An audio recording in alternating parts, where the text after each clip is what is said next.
ओम नमो भगवते वासुदेवाय। आज हम सभी सुनेंगे अनंत चतुर्दशी की व्रत कथा। एक बार महाराज युधिष्ठिर ने राजसूय यज्ञ किया। उस समय यज्ञ मंडप का निर्माण बहुत सुंदर तो था ही, अद्भुत भी था। यह यज्ञ मंडप इतना मनोरम था कि जल व थल की भिन्नता प्रतीत ही नहीं होती थी। जल में स्थल तथा स्थल में जल की भांति प्रतीति होती थी। बहुत सावधानी करने पर भी बहुत से व्यक्ति उस अद्भुत मंडप में धोखा खा चुके थे। एक बार कहीं से टहलते टहलते दुर्योधन भी उस यज्ञ मंडप में आ गया और एक तालाब को स्थल समझकर उसमें गिर गया। द्रौपदी ने यह देखकर अंधों की संतान अंधी कहकर उनका उपहास किया। इससे दुर्योधन चिढ़ गया।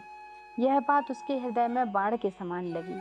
उसके मन में द्वेष उत्पन्न हो गया और उसने पांडवों से बदला लेने की ठान ली। उसके मस्तिष्क में उस अपमान का बदला लेने के लिए विचार उपजने लगे।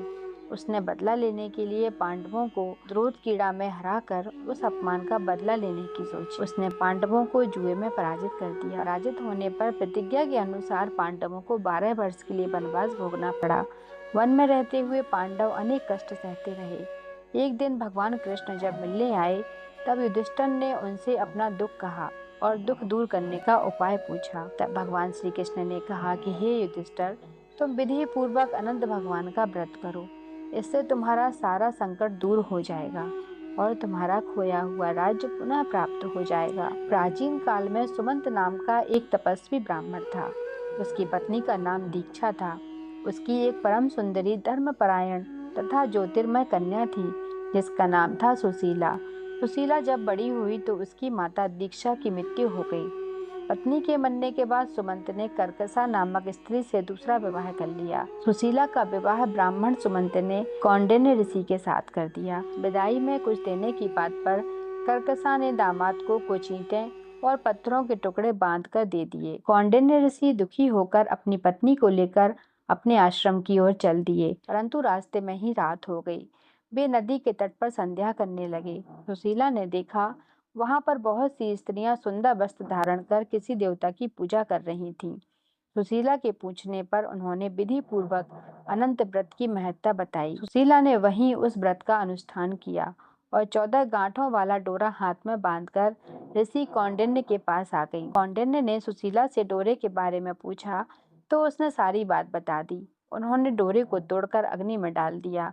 इससे भगवान अनंत जी का अपमान हुआ। परिणामतः ऋषि कौंडिन्य दुखी रहने लगे। उनकी सारी संपत्ति नष्ट हो गई।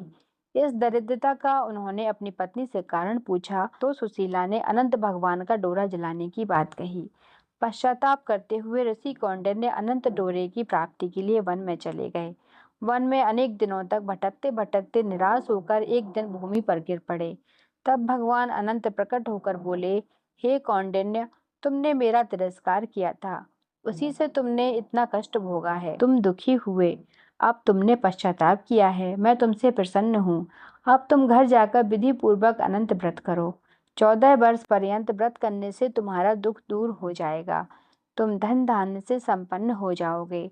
कौंडिन्य ने वैसा ही किया और उन्हें सारे क्लेशों से मुक्ति मिल गई। श्री कृष्ण की आज्ञा से युधिष्ठिर ने भी अनंत भगवान का व्रत किया, जिसके प्रभाव से पांडव महाभारत के युद्ध में विजयी हुए तथा चिरकाल तक राज्य करते रहे। तो इस प्रकार भगवान श्री कृष्ण ने राजा युधिष्ठिर को जो कथा सुनाई वो मैंने आज आपको सुनाई है। अनंत चतुर्दशी की महिमा भी अनंत है।